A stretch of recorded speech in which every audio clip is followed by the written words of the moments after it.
Hello friends, welcome to game. So दोस्तों, आज हम रिवील करने जा रहे हैं कि एक्स्ट्रा 2AB आखिर आया कहां से।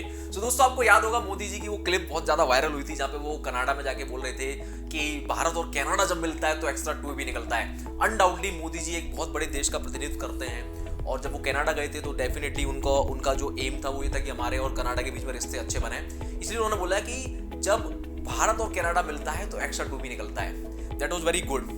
बट दोस्तों, इसके पीछे मैथमेटिकल रीजन है और काफी समय से मैं सोच रहा था इसके लिए वीडियो बनाने का। आप लोग तो जानते हो एक्स्ट्रा 2AB हम लोगों के बीच में कितना फेमस है। तो दोस्तों, आज फाइनली मैं आपके सामने रिवील करने की एक्स्ट्रा 2AB आखिर आया कैसे। सो आइए इसको समझते हैं बड़ी आसान भाषा में। तो दोस्तों, सबसे पहले फॉर्मूला क्या है?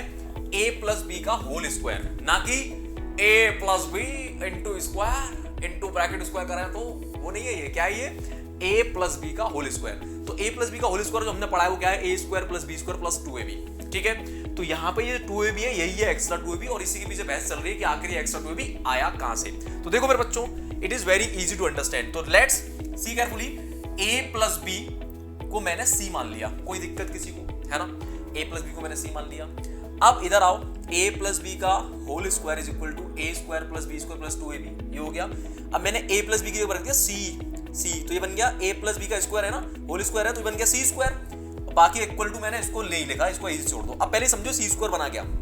दोस्तों, जैसा कि इसके नाम में छुपा है c² या a+b का स्क्वायर, तो एक्चुअली ये स्क्वायर के एरिया को रिप्रेजेंट करता है। ध्यान दें, मैंने एक स्क्वायर मान लिया, सब लोग प्लीज फोकस करेंगे। मैंने एक स्क्वायर मान लिया और मैंने मान लिया इस स्क्वायर की जो डायमेंशन है वो c है, यानी ये वाली जो इसकी साइड है वो भी c और ये वाली भी c हो गई। तो एरिया क्या बना? इस स्क्वायर का एरिया क्या बना? इस स्क्वायर का एरिया बना c²। यानी कि यहाँ पे जो c² है वो कुछ और नहीं है, एरिया को रिप्रेजेंट कर रहा है। किसके एरिया को? स्क्वायर के एरिया को। ध्यान से सुनेंगे। अब let me make it more clear, है ना? देखो जरा मैं इसको बताऊं कैसे। तो दोस्तों, ये वही स्क्वायर आ गया, दैट इज अ c। तो ये c और ये c। अब मैंने c को रिप्लेस कर दिया फिर से a+b से, क्योंकि अभी भी हमने माना है कि c कुछ और नहीं है, a और a+b के बराबर है। तो मैंने यहाँ पे c के पे a+b लिख दिया और यहाँ पे a+b लिख दिया, कोई दिक्कत। इस वाले c के पे a+b, इस वाले c के पे a+b, सेम स्क्वायर है। इधर आ जाओ फटाफट से। अब मैंने मान लिया कि यहाँ से लेके यहाँ तक की डिस्टेंस a है, क्योंकि ये पूरा a+b है ना, ये जो साइड है वो पूरी a+b है।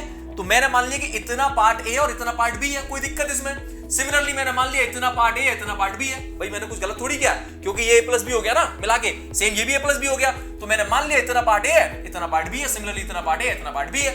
क्लियर? अब ध्यान दो बेटा, जैसे हम ऐसा करेंगे तो मैंने जितने पार्ट a है उसमें एक लाइन ड्रॉ कर दी, जितना पार्ट a है उसमें एक लाइन ड्रॉ कर दी। दिस इज हाउ ये जो स्क्वायर है ये चार चीजों में बट गया। किस किस में बट गया? एक स्क्वायर ये वाला बन गया, एक स्क्वायर ये वाला बन गया और दो रेक्टेंगल ये वाले बन गए। एक रेक्टेंगल ये और एक रेक्टेंगल ये। क्लियरली आपको दिख रहा होगा अगर आप एक मैथमेटिक्स को समझते हैं। सो दोस्तों, इस वाले स्क्वायर का एरिया क्या बन जाएगा? a² है कि नहीं? क्योंकि ये साइड a बनेगी, चेक करो यारी, a और ये साइड a बनेगी। सिमिलरली ये वाला जो स्क्वायर है छोटा वाला, ये b है और इधर से ये भी b है, तो ये भी एक स्क्वायर है। तो इसका एरिया क्या बन जाएगा बेटा? b² बन जाएगा ना। भाई स्क्वायर का एरिया क्या होता है? दोनों भुजाओं का मल्टीप्लाई, दोनों साइड्स का मल्टीप्लाई। तो ये a है और ये है तो ये स्क्वायर बन गया। सिमिलरली ये b है और ये b है तो ये b² बन गया। अब दो रेक्टेंगल दिखाई दे रहे हैं बेटा। एक रेक्टेंगल ये रहा, इस रेक्टेंगल का एरिया क्या बनेगा बेटा? ये a और ये b है तो इस रेक्टेंगल का एरिया बन जाएगा ab। बन जाएगा नहीं? बन जाएगा a × b। अब एक रेक्टेंगल ये रहा बेटा, जिसमें ये वाली साइड b और ये वाली साइड a है तो इसका एरिया क्या बन जाएगा बेटा? इसका एरिया बन जाएगा ab। ध्यान दो। अब टोटल एरिया क्या होगा बेटा? ध्यान दो, टोटल एरिया क्या बनेगा इस स्क्वायर का? This side into this side का मल्टीप्लाई, यानी कि a+b का होल स्क्वायर। यस और नो? दिस इंटू दिस, यही तो टोटल एरिया है। This into this the total area of the square. तो क्या बना? a+b का square which is equal to area of the square, मतलब इस वाले स्क्वायर का एरिया। और ये एरिया टोटल है किसके बराबर? किसके बराबर? ध्यान दो, this plus this plus this and this. तो जब मैं इसको और इसको और इस चारों को ऐड करूंगा तो क्या निकलेगा बेटा? a² + b² और 2ab मिलकर क्या बन जाएंगे? Extra 2ab। क्या बन जाएंगे? Extra 2ab। तो this is how my dear friends, a+b का होल स्क्वायर क्या बन जाएगा?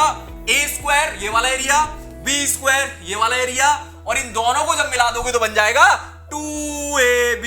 तो मेरे बच्चों, इस तरह से निकल के आता है एक्स्ट्रा 2ab। समझ में आ गया?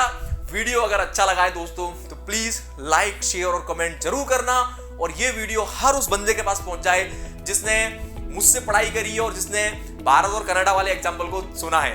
ठीक है दोस्तों, तो उम्मीद कर रहा हूं आज ये मिस्ट्री सॉल्व हो गई होगी और काफी सारे लोगों ने फॉर्मूला रटा हुआ है कि भैया a+b का whole square is equal to a square plus b square plus 2ab, तो एक्स्ट्रा 2ab कैसे आया, उम्मीद कर रहा हूं समझ में आ गया होगा। तो दोस्तों इस तरह के इंफॉर्मेटिव वीडियोस के लिए मुझे और मेरे चैनल को फॉलो कर लीजिए।